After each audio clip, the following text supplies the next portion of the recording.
com Dilma, Michel Temer deixa a articulação política do governo. Por ajuste fiscal, o Planalto anuncia que vai cortar 10 ministérios. Denunciado por corrupção, Collor chama Janot de figura tosca e fascista. Milhares de passageiros da CPTM são prejudicados por falha no sistema de energia. Falta de pintura nas faixas de pedestres e lombadas aumenta risco de acidentes. Desaceleração na China faz bolsas despencarem. A Bovespa fechou no menor nível desde 2009.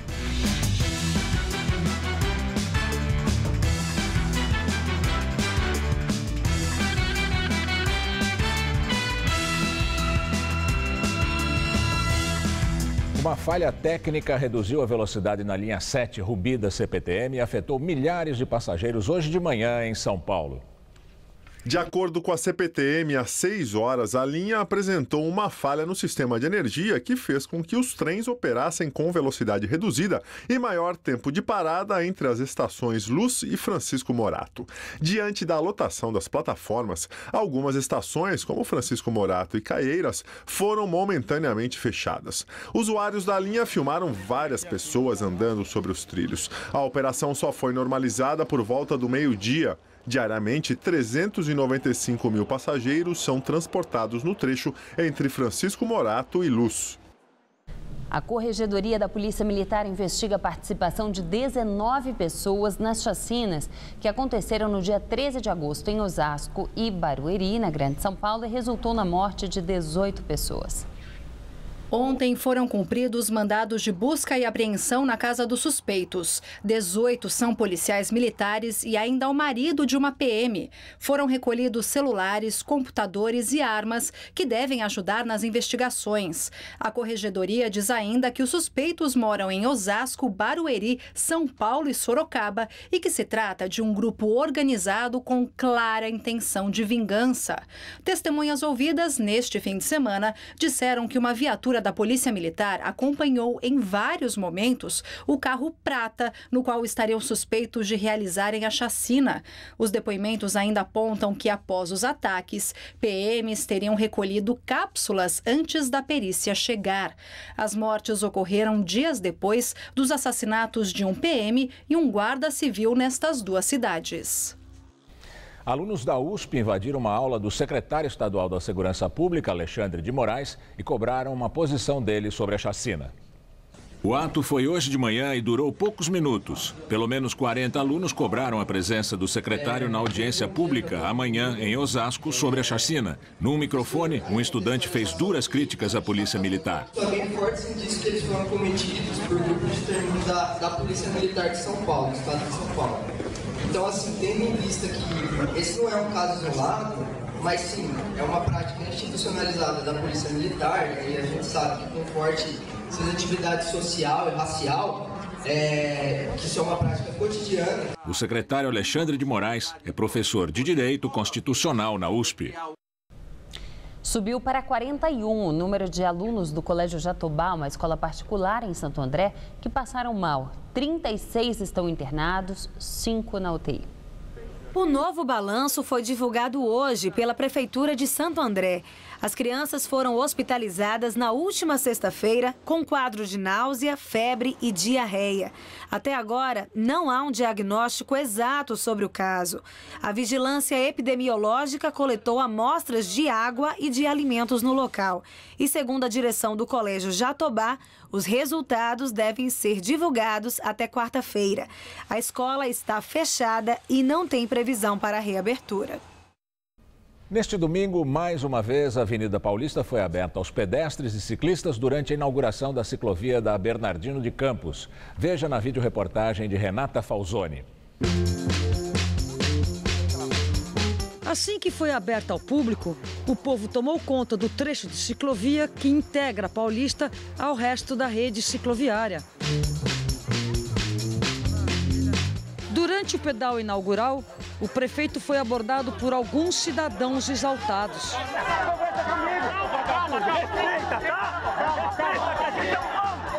Depois da inauguração da ciclovia da Avenida Bernardino de Campos, Do outro lado da Avenida Paulista foi inaugurado o segundo bicicletário municipal da cidade de São Paulo, aqui na Praça dos Arcos, cuja vista para o Pacaembu é tombada. Ele é um bicicletário que funciona 24 horas e as pessoas podem deixar gratuitamente até 72 horas. A ideia desse bicicletário é a integração modal. Então, tanto esse como o Largo da Batata, eles ficam próximos das estações de metrô e terminais de ônibus. A esta altura, toda a extensão da Paulista já estava aberta à população, que usufruiu do espaço da Avenida livre de carros, como num domingo no parque ou na praia. Tá uma delícia! Movimento biquíni na Paulista. Estamos começando esse movimento agora. Hoje somos 2, mas amanhã queremos ser 5 mil, 10 mil. Eu acho o máximo, viu, Renata? A galera tem que vir pra rua mesmo e conviver com a cidade. Essa coisa de a gente ficar fechado nas casas, nos carros, nos shoppings, não rola. Como é que está sendo a implantação dessa proposta de espaços livres de carros na cidade? Isso exige muita negociação, até para não passar por um desfazimento depois. Talvez fazer algumas experiências, eventualmente mensais e tal, até tomar uma decisão mais firme no sentido de abrir o viário aos finais de semana para a população. As opiniões, porém, são divergentes. Em função de trânsito, atrapalha muito mesmo. Eu acho que a maneira mais harmoniosa de a gente pensar a Paulista, tem famílias que vêm frequentar, tem pedestres, né? Que o espaço central, que é efetivamente destinado para a bicicleta, tivesse esse uso exclusivo, que houvesse um alargamento da ciclofaixa, tá? E que o restante do espaço fosse reservado para pedestres. Na hora de restabelecer a circulação dos carros, houve uma bem-humorada resistência pacífica. Por fim, os ciclistas do movimento Bicicletada escoltaram esse comboio que devolveu a avenida aos motorizados. A falta de sinalização nas lombadas de São Paulo. Nossa equipe percorreu alguns bairros e mostra que, sem pintura, muitas viram armadilhas para os motoristas. A placa indica que ela está ali, mas a sinalização desta lombada está praticamente apagada. Ela fica em frente a um colégio na Rua dos Cafezais, próxima à Avenida Vereador João de Luca, na zona sul de São Paulo. Na Rua Barão de Cotegipe, região de Santo Amaro, o mesmo problema. A placa indica a lombada, mas a pintura sumiu. Muitos motoristas acabam freando bruscamente ou tocando o assoalho do carro no asfalto. É uma coisa absurda, porque a gente repara que não só aqui, mas em São Paulo inteiro, você anda e você observa que não há uma sinalização horizontal. A Companhia de Engenharia de Tráfego diz que fez até julho deste ano a manutenção de 2.613 lombadas e que até o fim deste ano pretende fazer a reforma de outras 1.200. Aqui na zona norte da cidade tem muita lombada precisando de pintura. Esta, na Avenida Mazei, apresenta duas falhas. Não tem pintura e nem sinalização. A Rosemary tem uma loja bem em frente e diz que a lombada fantasma é uma dor de cabeça constante. O dia todo nós estamos levando um susto atrás do outro e às vezes até a gente brinca que a turma tem que voltar e pegar o resto do carro que ficou. Ali pertinho, também na Avenida Mazei, esta lombada é outra que desapareceu no asfalto. E a 100 metros dali, encontramos mais uma sem pintura. Nos dois casos, não tem placa indicando com antecedência que mais adiante o motorista vai encontrar esses obstáculos. Difícil, tem que ser adivinhando para acertar a lombada, onde tem lombada aqui. Você assusta, às vezes você não percebe, né? Poderia pintar, era o mínimo que podiam fazer, né? O pedestre é outro que sofre com a falta de sinalização. Algumas faixas de travessia com a pintura desgastada começam a sumir da pista. Os motoristas já não têm conscientização, né? Se ainda deixar a faixa sem pintar, fica mais difícil para a gente sinalizar e poder atravessar na hora certa. No caso das lombadas, este consultor de transportes sugere que sejam colocadas tintas reflexivas, que permitam a visualização a longa distância e principalmente à noite, como já acontece nas rodovias. A sinalização horizontal, ela é fundamental e imprescindível, né? E ela tem que ser vista de dia, à noite, com chuva e com neblina, né? Então ela tem que ter a tinta adequada, as microesferas de vidro, para que ela possa refletir com o farol do seu carro e voltar, né? Para que você enxergue ela devidamente. Por meio de nota, a CET informou que realiza vistorias periódicas nas vias da cidade feitas por seus 1.854 agentes e providencia a manutenção e implantação de sinalizações de trânsito. Disse também que qualquer pessoa pode relatar problemas e acionar a companhia pelo telefone 1188 ou ainda pelo site cetsp.com.br. O ministro do Planejamento, Nelson Barbosa, anunciou hoje que o governo vai cortar 10 dos atuais 39 ministérios. A redução faz parte de uma reforma administrativa mais ampla, segundo o ministro. Barbosa afirmou que ainda não há definição de quais serão os ministérios extintos. Segundo ele, o governo vai fazer uma racionalização da máquina pública, com redução de secretarias e de cargos e integração de órgãos públicos. As medidas têm o objetivo de reduzir despesas e aumentar a produtividade do governo. Segundo Barbosa, a reforma está sendo coordenada pessoalmente pela presidente Dilma e deve ser implantada até o final de setembro.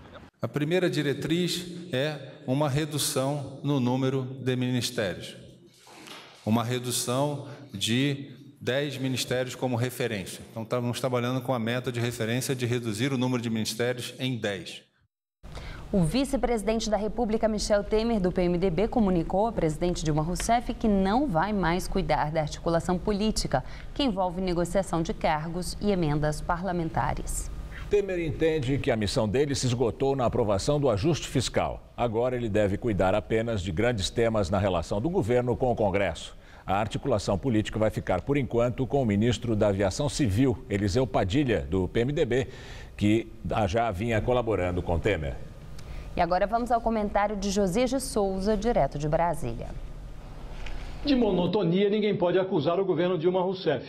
O Palácio do Planalto eletrificou a semana já no primeiro dia. Numa conversa com a presidente da República, o vice-presidente Michel Temer abdicou do balcão.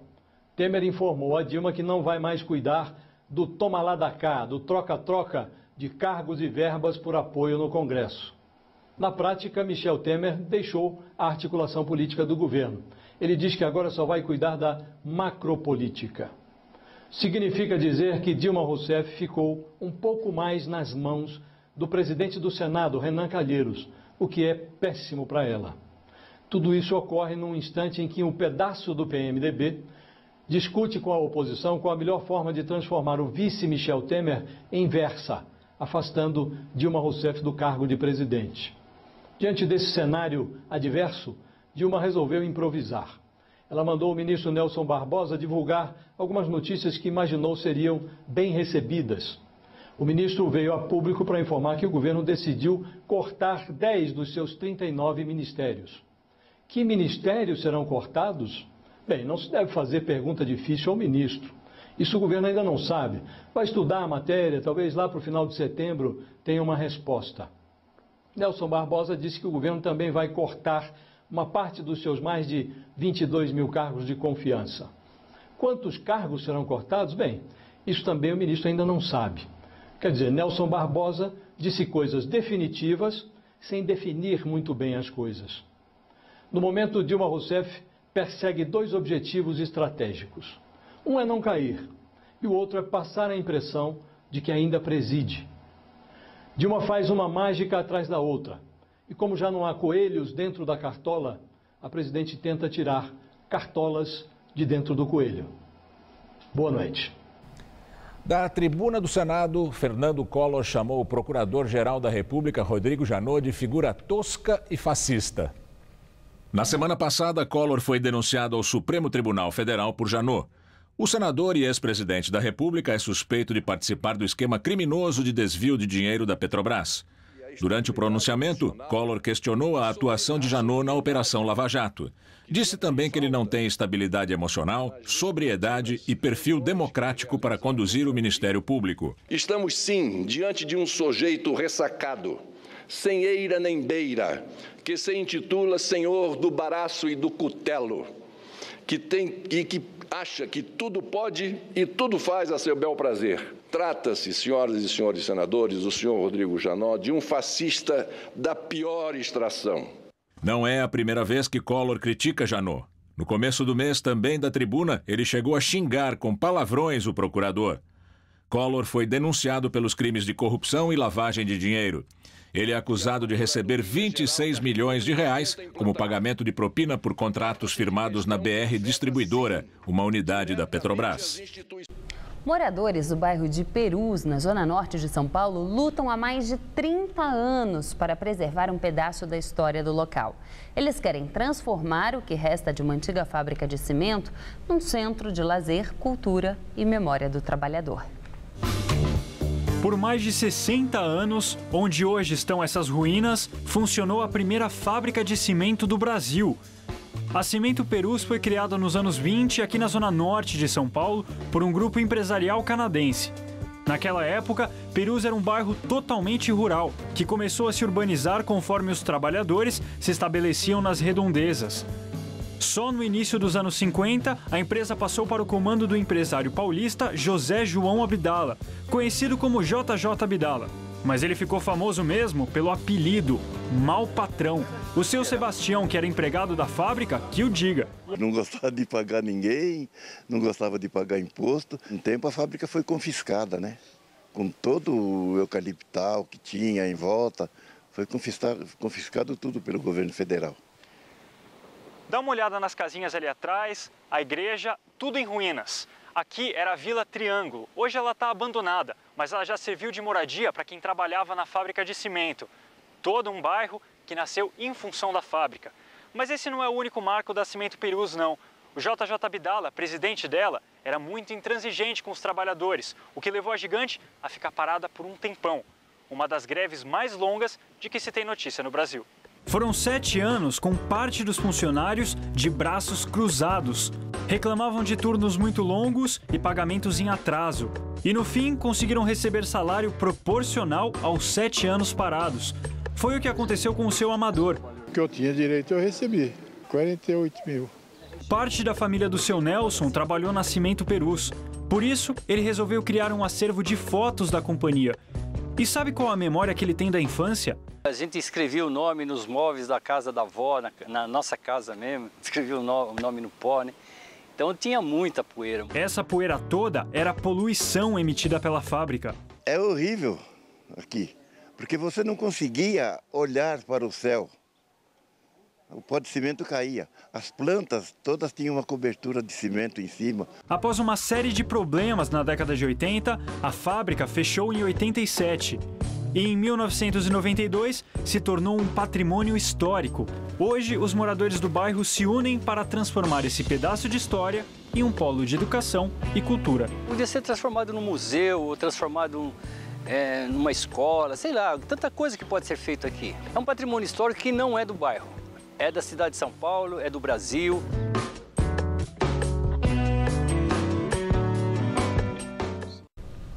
Depois de um final de semana seco e de muito calor, o tempo mudou radicalmente aqui em São Paulo. Enquanto a máxima ontem chegou aos 30 graus, ontem foi a tarde mais quente do inverno, hoje as temperaturas não passaram dos 20. E finalmente choveu. As pancadas vieram de forma até meio tímida e já atingiram as regiões central, sul e leste do estado de São Paulo.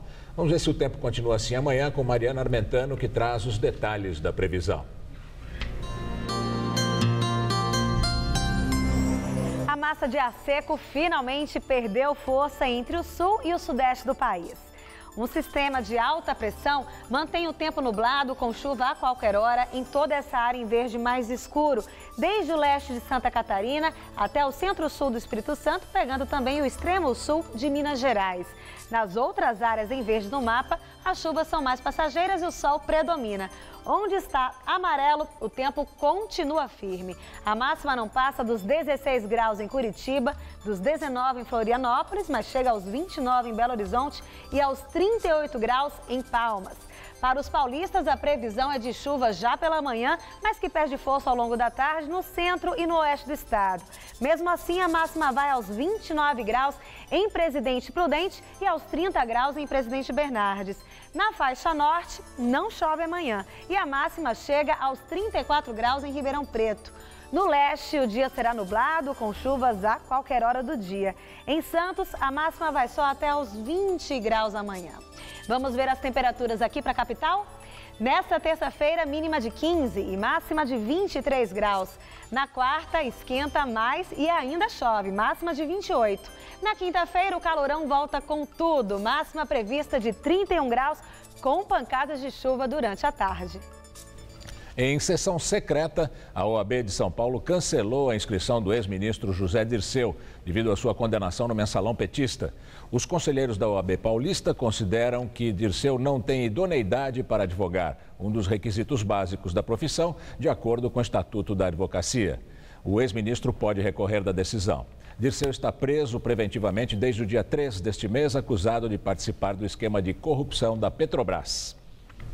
O presidente da Câmara, deputado Eduardo Cunha, do PMDB, participou hoje na Assembleia Legislativa de São Paulo de um debate sobre o Pacto Federativo, que visa ampliar a autonomia dos estados.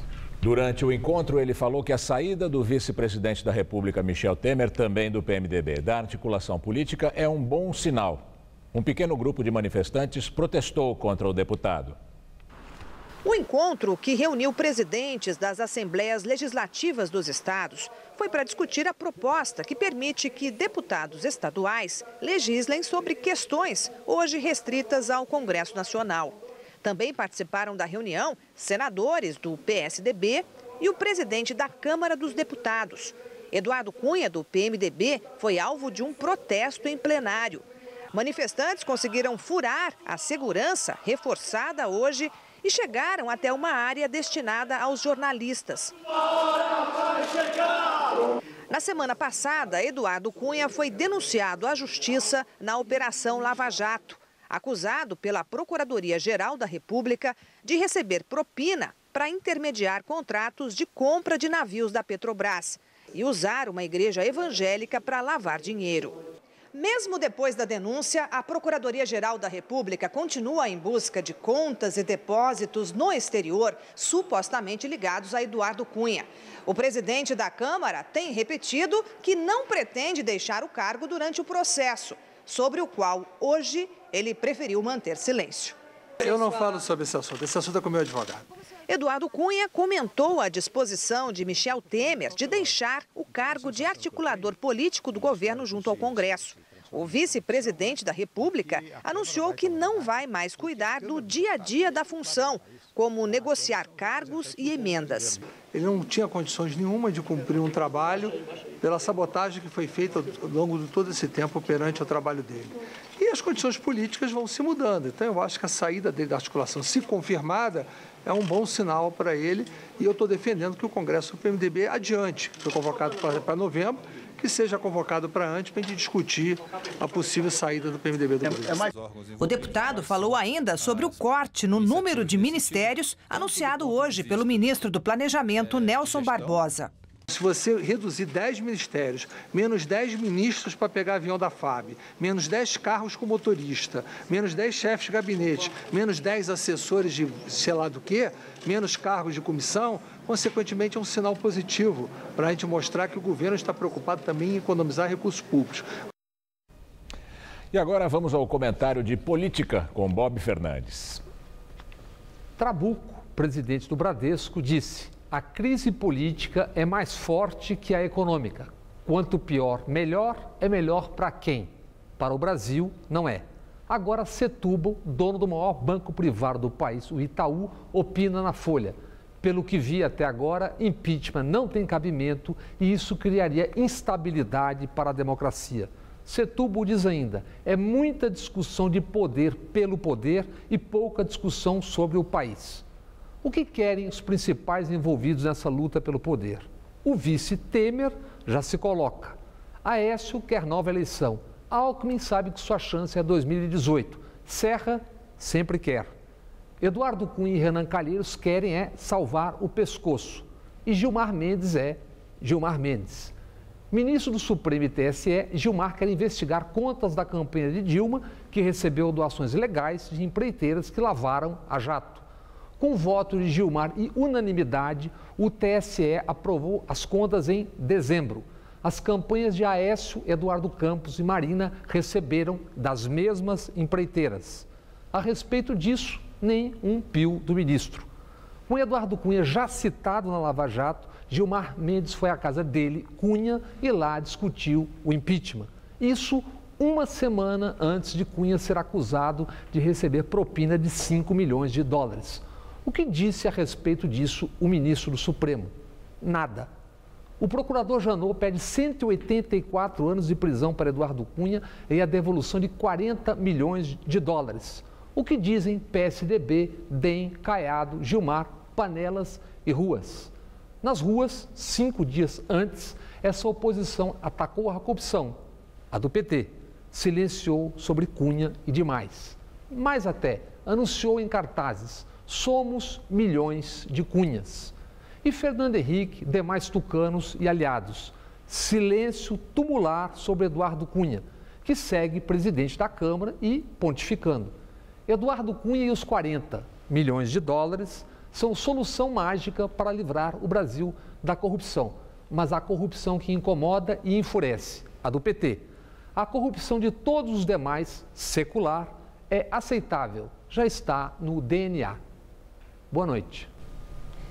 Metalúrgicos da General Motors de São José dos Campos, no interior paulista, decidiram encerrar a greve. A paralisação de 12 dias terminou após funcionários da GM aprovarem um acordo que adia 798 demissões na unidade. Agora, este grupo, que seria demitido no início do mês, entra em licença por 5 meses e depois será aberto um programa de demissão voluntária na fábrica. Já os metalúrgicos da produção da fábrica da Mercedes-Benz, em São Bernardo do Campo, no ABC Paulista, decretaram greve na manhã de hoje por tempo indeterminado. Essa paralisação foi aprovada em assembleia na porta da fábrica, depois de a Mercedes anunciar a dispensa de 1.500 trabalhadores. A preocupação dos investidores com a desaceleração da economia chinesa derruba as bolsas do mundo todo. Pequim não anunciou medidas de estímulo à economia no final de semana e a falta de informações fez os mercados despencar. As bolsas asiáticas afundaram. Xangai recuou mais de 8%, a pior queda em mais de 8 anos. As perdas de hoje anularam os lucros de um ano inteiro. O principal índice europeu de ações teve queda de mais de 5% e perdeu 450 bilhões de euros em valor de mercado. Foi o pior fechamento desde 2008. Frankfurt, Londres, Paris e outros mercados europeus registraram baixas ao redor de 5%. Nos primeiros minutos do pregão da Bolsa de Nova York, o índice Dow Jones caiu mais de 1.000 pontos. A Casa Branca afirmou que a economia dos Estados Unidos está mais forte que em 2008. Depois da abertura em queda livre, o índice Dow Jones recuperou um pouco e terminou o dia em baixa de 13,5%. E agora vamos ao comentário de economia com Denise Campos de Toledo. O governo falou tanto em crise externa para justificar a piora e as dificuldades da economia brasileira e agora podemos ter, de fato, problemas relacionados ao cenário internacional. O mercado há bastante tempo já contava com o ajuste mais forte da Bolsa Chinesa, que chegou a subir mais de 150% em dólares. Mas na hora em que o ajuste começa a ocorrer, vem o temor de desdobramentos mais sérios, até porque esse ajuste está ligado à desaceleração do crescimento da China. Além do impacto sobre o mercado financeiro, como essa onda pesada de queda das bolsas de valores, ainda tem a diminuição das importações do país e a baixa dos preços de commodities, que prejudica o comércio exterior até de economias mais fortes como os Estados Unidos. O Brasil já vem sentindo os reflexos desse movimento, tanto na balança como no desempenho das empresas que operam com commodities como a Vale. Afinal, a China é o nosso maior parceiro comercial. Mas ainda tem a preocupação com a alta do dólar, que veio junto com toda essa instabilidade do mercado. Um avanço mais forte do dólar pode pressionar a inflação, que continua rodando em patamar elevado demais. Enfim, tudo o que o Brasil não precisa é de uma crise no exterior, trazendo mais problemas com a economia fragilizada como está e com projeções ainda bem ruins. O relatório Focus, divulgado hoje, mostrou que o mercado trabalha com a previsão de inflação em 9,29% este ano e 5,5% no ano que vem. Inflação muito alta para uma economia em recessão, com desemprego crescendo rápido e queda geral do consumo.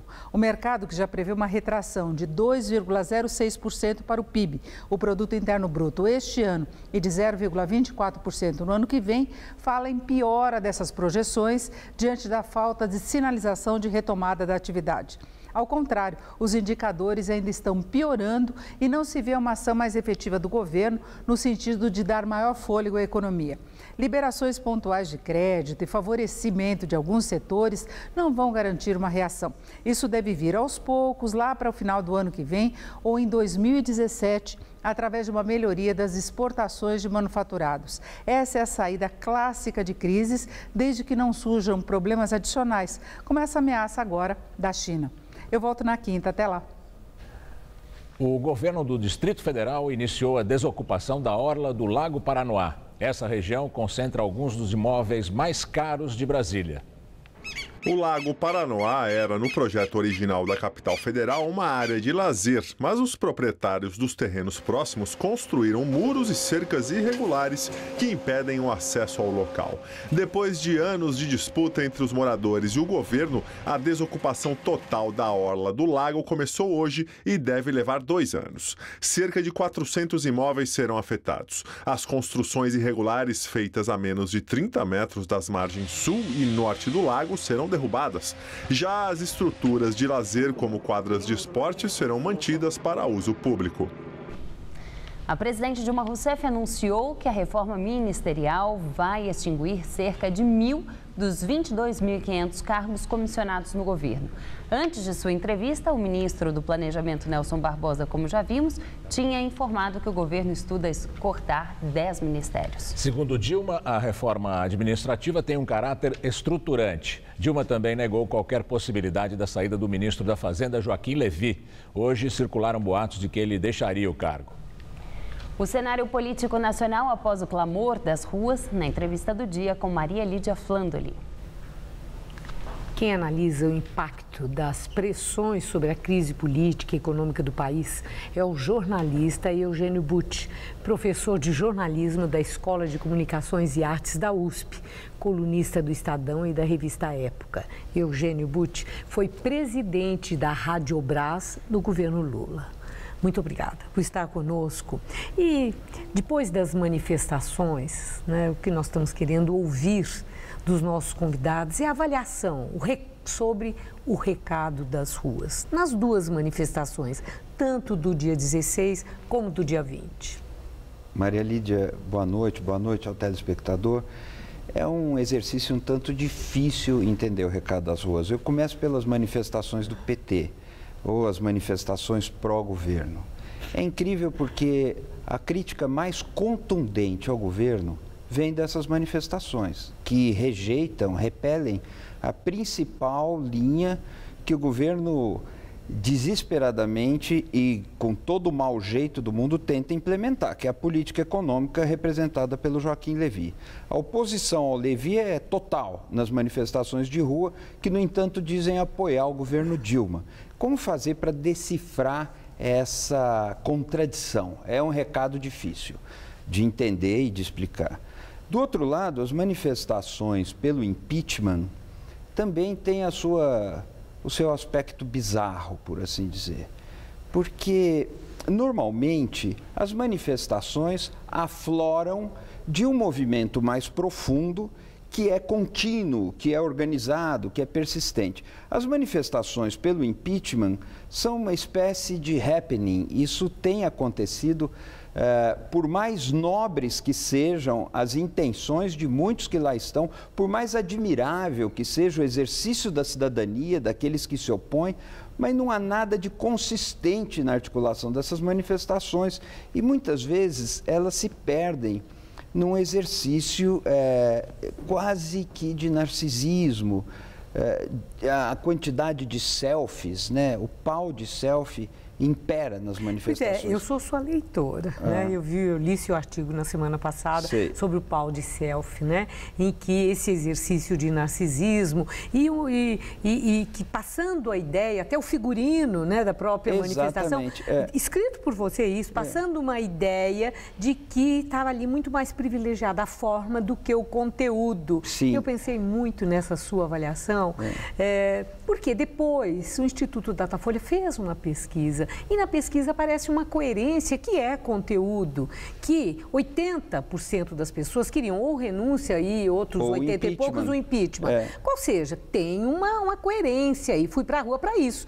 E é muita gente esse percentual nos 80%. Pois é. E do lado também daquela manifestação organizada também pelo PT, pelos movimentos sociais, apareceu a coerência na hora da opinião, porque somados o regular e o apoio ao governo, o percentual fica Dilma.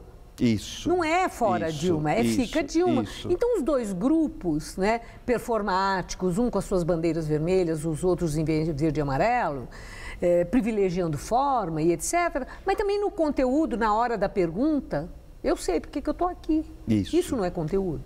Isso é conteúdo. Você tem toda a razão. E isso até me ajuda a explicar essa análise que eu jogo com muita ênfase sobre a forma. A forma aparece com uma certa dose de narcisismo, em algo que se assemelha a um corso cívico carnavalesco, né? Existe o traje, existe o figurino, mas as pessoas têm uma opinião de que Dilma deve sair. Só que se nós formos um pouco mais fundo, há motivação de impeachment de um lado, de outro lado uma outra motivação que teria a ver com crime eleitoral, pedalada, renúncia. Não querem Dilma, querem fora Dilma. Mas outra vez aí aparece o problema. Há uma inconsistência na constituição dessa demanda. Quem que falou recentemente com consistência? O Banco Itaú, presidente do Banco Itaú. Bradesco. Bradesco. Também, anteriormente, em Ultrabu. New York Times se manifestou nessa direção, que não há elementos para que se configure um cenário claro de impeachment. A presidente renunciar é um ato voluntário, é um ato de decisão que cabe só a ela. Então vamos falar do impeachment. Falta consistência. Isso chama atenção. Eu tenho imenso respeito pelos manifestantes que vão às ruas pedindo o fim desse governo. Motivos não faltam para que a gente esteja pelas tampas com essas trapalhadas. Elas são tantas. A crise é política, econômica sem dúvida. Ou ética? Não, há uma crise política, há uma crise econômica, há uma crise ética também. Nós acabamos de ver o comentário de Bob Fernandes, muito oportuno, porque não há críticas à corrupção do outro lado, só se critica a corrupção do PT nas manifestações de rua pelo impeachment. Mas é porque é o governo de plantão? Interessa falar de outros governos? Isso hoje é uma resposta à população? Não se trata de ser um outro governo. Nós estamos hoje lidando com uma denúncia muito grave envolvendo o presidente da Câmara, que é o terceiro homem na hierarquia. Ou seja, é o terceiro nome a exercer a presidência da República no caso de falta dos dois primeiros, que são o presidente e o vice-presidente. Isso não se refere a outro governo, isso se refere à situação do nosso país. Há denúncias graves contra outras... O presidente do Senado também, que ainda formalmente não foi denunciado. Então, nesse sentido, nós vivemos uma crise ética, não podemos sonegar ou não podemos minimizar esse dado, mas talvez nós vivamos uma crise ética também do ponto de vista daqueles que se manifestam. Falta fundamentar melhor essas denúncias.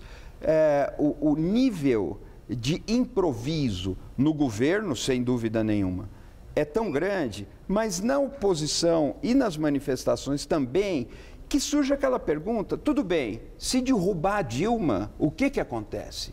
Os bancos estão dizendo, isso aumenta a instabilidade, quebra certas expectativas de previsibilidade que são essenciais no Estado de Direito, no regime democrático. Então, qual é a alternativa? Como se constrói essa alternativa? Aí nós temos um grande vazio. Por isso que eu chamei a atenção para esse lado um tanto fútil que apareceu na manifestação. O ministro Edinho Silva, ele quando comentou sobre as manifestações, ele conclamou a um entendimento, a uma abertura ao diálogo, a uma responsabilidade coletiva para a busca de caminhos para a superação da crise. Perfeito. Você vê sinais da possibilidade dessa união de esforços, de um entendimento, situação-oposição? Mais do que isso.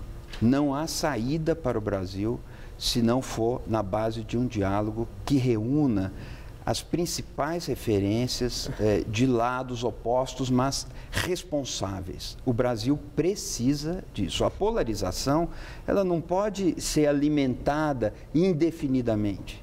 Isso não traz uma solução institucional. O Brasil depende do diálogo, não apenas dos líderes, os quadros médios. O país depende de dialogar e de encontrar entendimento. O ministro Edinho Silva, quando lança essa bandeira, mesmo Dilma falou isso logo após a sua eleição. Okay. É engraçado que ela fala em diálogo, mas ela não citou o nome de Aécio Neves nas suas primeiras declarações. Então, eles acertam, mas quem quer dialogar precisa também reconhecer erros. E a gente não vê isso acontecendo. Isso preocupa ainda mais. Muito obrigada, Eugênio Butti. Uma boa noite. Boa noite. Gamberini.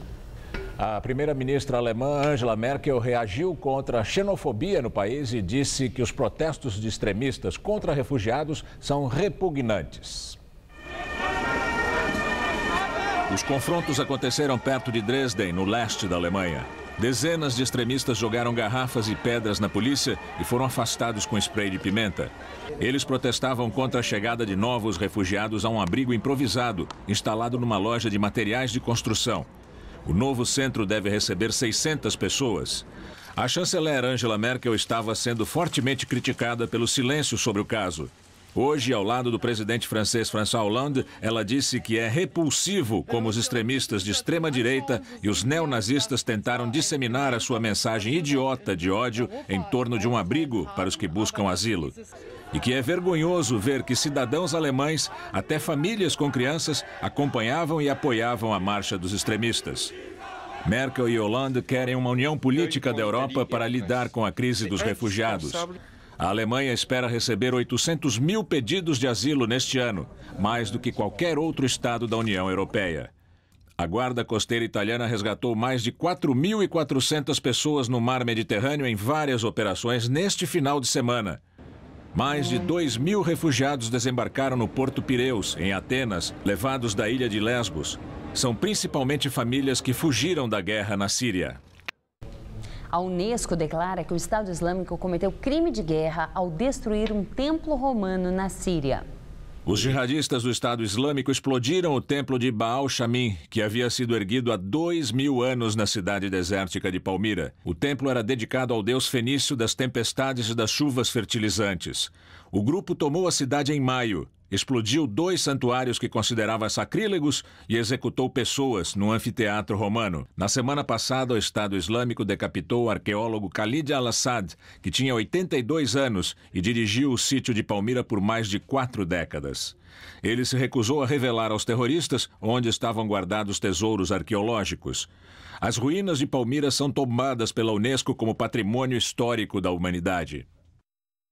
E você vai ver a seguir as notícias e os gols da rodada do Campeonato Brasileiro. E o presidente da França, François Hollande, condecora passageiros que evitaram atentado. Os homens conseguiram deter um terrorista armado num trem que ligava Amsterdã a Paris. Nesse mundo tudo evolui. A moda evoluiu. Os carros evoluíram. Os tratamentos de beleza também evoluíram. E make-up anti-sinais. Uma combinação de creme e cápsulas. O creme atinge as camadas mais profundas da pele e as cápsulas agem onde os cremes não chegam. Resultado?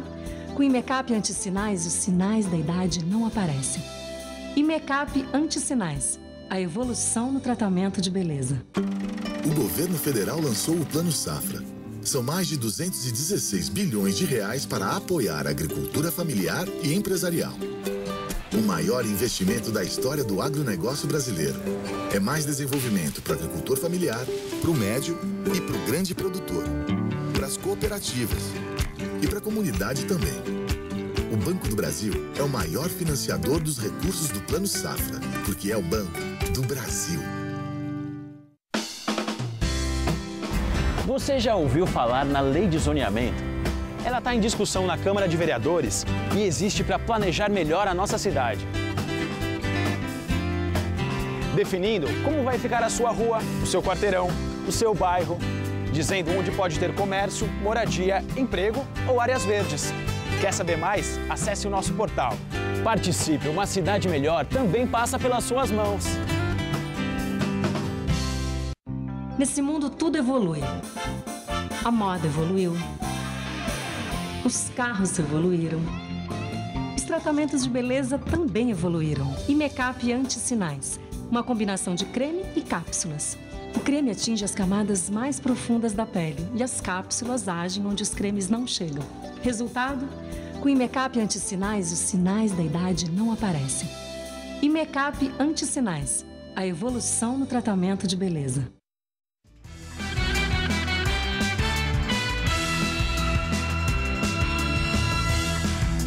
O Brasil foi o maior medalhista nos Jogos Parapan-Americanos de Toronto, no Canadá, que terminaram no último dia 15. Os atletas paulistas comemoraram os resultados e já treinam visando as Paralimpíadas do ano que vem no Rio de Janeiro. Aos 23 anos de idade, Alexander teve que refazer a vida. Tinha ido para uma balada, fui assaltado. Dois rapazes me abordaram, pediram a minha carteira, eu dei a carteira.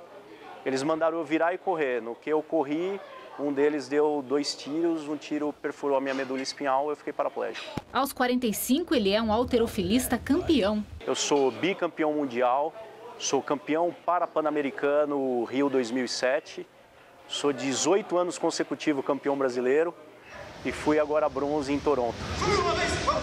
De volta à rotina dos treinamentos, o foco agora é conseguir chegar às Paralimpíadas, que são no Brasil no ano que vem. Eu acho que eu quero estar dentro da minha casa e dentro da minha casa quem manda sou eu. Eu vou treinar para trazer mais uma medalha. O Brasil liderou o quadro de medalhas nesse Parapan-americano. Foram 257 ao todo.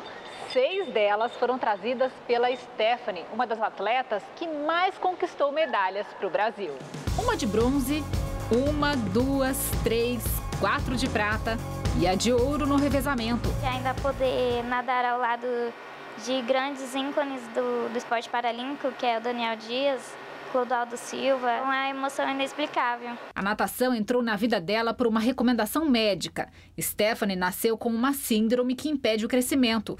Hoje, o esporte dominou a vida da nossa promessa, que tem apenas 16 anos e já convive com os desafios de gente grande. Eu não tenho patrocínio e é bem difícil, né? Porque a minha mãe que tem que trabalhar para poder conseguir, né, comprar os maiôs de competição, que não são baratos, óculos, touca para treinos. Stephanie treina e divide a raia com Paloma, de 23 anos, portadora de mielomeningocele, uma síndrome que provoca má formação na coluna. Ela também trouxe medalha do Canadá, uma bem dourada com gosto de superação. Saber que você levou essa medalha para o Brasil, você que levou o hino a ser tocado naquela hora, é uma emoção assim imensa. A gente também quer mostrar para todos que a gente também pode, que a gente também é capaz.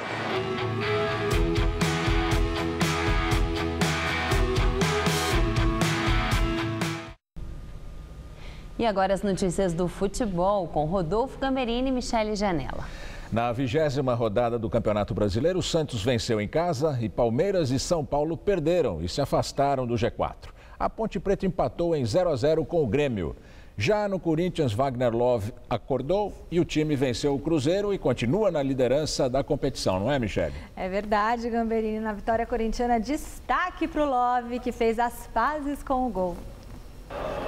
Na Arena Corinthians, Timão e Cruzeiro fizeram uma partida pra lá de movimentada. Aos 14 minutos de jogo, Wagner Love aproveitou o rebote do goleiro Fábio e abriu o placar para os donos da casa. Ainda na etapa inicial, Renato Augusto recuperou a bola após essa bobeada de Mike e cruzou na medida para Jadson ampliar a contagem em Itaquera. Logo aos 2 minutos do segundo tempo, Malcom rolou da esquerda e Wagner Love completou para o fundo da rede. Final, Corinthians 3, Cruzeiro 0. O Palmeiras foi ao Horto encarar o Atlético Mineiro e saiu na frente com Andrei Girotto completando o cruzamento de Lucas aos 4 minutos de partida. O Galo chegou ao empate aos 17 minutos. Leandro Donizete conseguiu cruzar e Lucas Prato se antecipou à marcação para deixar tudo igual no Estádio Independência. Aos 35, pênalti para o Galo. Lucas Prato chutou forte no meio do gol e decretou a vitória dos donos da casa. Final, Atlético Mineiro 2, Palmeiras 1. No Maracanã, o São Paulo saiu na frente do Flamengo aos 35 minutos de partida com o zagueiro Luiz Eduardo completando a cobrança de escanteio de Carlinhos. O rubro-negro chegou ao empate 6 minutos depois com Ederson aproveitando a bola mal recuada por Thiago Mendes. 1-1. A virada veio na segunda etapa, em mais um erro tricolor. Auro atrasou mal e Guerreiro ficou livre na frente de Renan Ribeiro para acabar com o jejum e definir o jogo. Final, Flamengo 2, São Paulo 1. Na Vila Belmiro, aos 10 minutos de jogo, Lucas Lima cobrou o escanteio e Gabriel cabeceou no travessão. Logo em seguida, o garoto Thiago Maia, revelado na base do Santos, recebeu o belo passe e mandou a bomba para ampliar a vantagem. 2-0. Aos 28, Léo Gamalho recebeu bom passe na entrada da área e concluiu de primeira, sem chance para Vanderlei. O time da Baixada Santista voltou ligado do intervalo e logo aos 2 minutos fez o terceiro, com o artilheiro Ricardo Oliveira aproveitando o bom passe de Geovânio. Aos 35, a zaga do Avaí tentou cortar e a bola acabou sobrando para Nilson fazer o quarto do Santos na Vila. 2 minutos mais tarde, Nino Paraíba cruzou, Camamacho espanou e Léo Gamalho fez o segundo dele, 4-2. Mas ainda deu tempo do Santos fazer mais um. Nos acréscimos, Lucas Lima, batendo o pênalti, definiu o marcador. Santos 5, Avaí 2. Duas belas vitórias, a do Santos e a do Corinthians, né? Ah, sim. Por isso que hoje você está feliz com esse sorriso no rosto, né? O Santos ganhou de 5-2. Mas o Corinthians realmente foi muito importante essa vitória, os 2 gols do Wagner Love. Ele precisava dessa moral, sentir isso e ele teve o apoio de todos os companheiros. Até os jogadores reservas correram para abraçá-lo.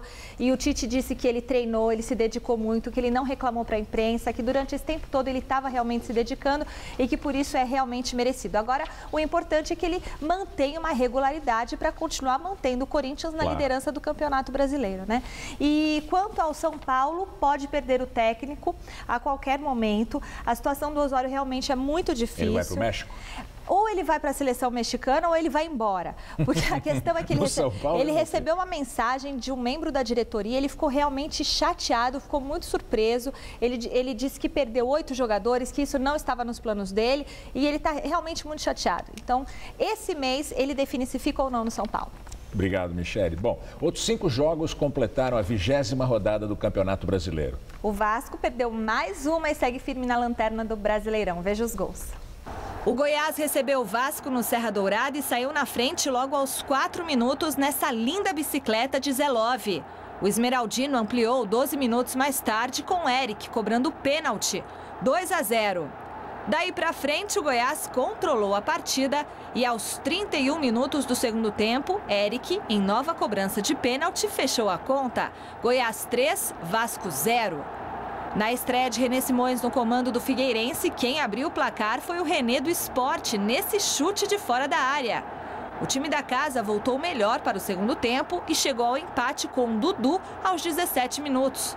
O Figueira conseguiu a virada 7 minutos mais tarde na cabeçada de Bruno Alves e ficou nisso, Figueirense 2, Sport 1. Outro mandante a fazer o dever de casa foi o Coritiba, que venceu a Chapecoense por 1-0 graças a esse gol de Henrique Almeida, aos 23 minutos de jogo. 1-0 e foi só no Couto Pereira. Rodada boa para os donos da casa também em Porto Alegre. Valdívia abriu o placar para o Internacional contra o Atlético Paranaense logo aos 3 minutos de jogo. Aos 24 do segundo tempo, Paulão aproveitou a bola escorada por Rodrigo Dourado e fechou a conta no Beira-Rio. 2-0 Inter. O Joinville recebeu o Fluminense e começou atrás no placar com esse gol de Cícero, aos 25 do segundo tempo. O Jack não se abateu e chegou ao empate 10 minutos mais tarde com Mário Sérgio. O gol da vitória do time catarinense saiu nos acréscimos. Diego cruzou e Marlon fez contra. Joinville 2, Fluminense 1. É isso, né, Michele? É isso, Gamberini. Muito obrigada. Uma boa noite para você. Obrigado. Boa noite para você também. Juliana? O presidente francês François Hollande condecora os passageiros que conseguiram evitar um atentado em um trem que ia de Amsterdã a Paris. Numa cerimônia no Palácio do Eliseu, o presidente François Hollande homenageou os 4 homens que conseguiram conter um marroquino de 26 anos que estava fortemente armado dentro do trem de alta velocidade com mais de 500 pessoas a bordo. Hollande destacou que eles corajosamente impediram que o homem fizesse uma verdadeira matança. 2 militares americanos e um amigo, além de um empresário britânico, receberam a medalha da Legião de Honra, a mais alta condecoração francesa. O atirador está preso e sendo interrogado pela polícia antiterrorista da França. Ele nega ser um terrorista e alega que tinha a intenção de roubar os passageiros. A polícia francesa, porém, afirma que ele é suspeito de envolvimento com atividades terroristas e que há indícios de que ele pertence a um grupo radical islâmico. O tufão Goni chega ao sudoeste do Japão e deixa pelo menos 8 feridos. No último sábado, o ciclone tropical já havia passado pelas Filipinas, causando destruição e morte de 26 pessoas. As rajadas de vento de até 255 km por hora arrastaram veículos e derrubaram postes de energia elétrica, deixando mais de 20 mil casas sem luz nas ilhas japonesas de Okinawa. O potente tufão deve ir agora no sentido norte do país, antes de seguir para o Mar do Japão. O Jornal da Gazeta fica por aqui. A edição de hoje pode ser vista no site do Jornal da Gazeta. Eu te espero em nossa edição das 10. Boa noite. Nós voltamos amanhã às 7 da noite em ponto. Boa noite e até lá.